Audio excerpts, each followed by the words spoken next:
मित्रांनो, आज इतका आनंद झाला की अमोलच्या स्मृतिप्रित्यर्थ कुठेतरी सुरुवात झालेली आहे। अमोल हा सर्वांचा लाडका मित्र होता, आमचा लहानपणापासूनचा मित्र होता, आमच्यापेक्षा वयाने लहान होता। तेव्हापासून अमोलला आम्ही पाहिलं, उंच भरारी घेताना सुद्धा पाहिलं। मला वाटतं अमोलचं कार्य हे प्रत्येक क्षेत्रामध्ये होतं। त्या कार्यापेक्षाही प्रत्येक क्षेत्रातला मनुष्य, प्रत्येक क्षेत्रातील नामांकित, मग तो खेळातील असेल, सिनेकलावंत असेल, राजकारणातील असेल, कुठल्याही क्षेत्रातला, हा अमोलच्या जवळचा होता।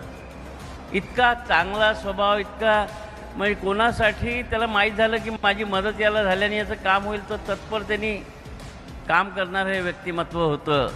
आपण अमोलच्या स्मृतींना उजाळा देण्यासाठी ही जी बॅडमिंटन स्पर्धा सुरू केली आहे, याचं स्वरूप दिवसेंदिवस मोठं करू आणि अजून आपल्याला काही करता येईल का यासाठी सर्व प्रयत्न करू। इथे स्पर्धा झालेली आहे।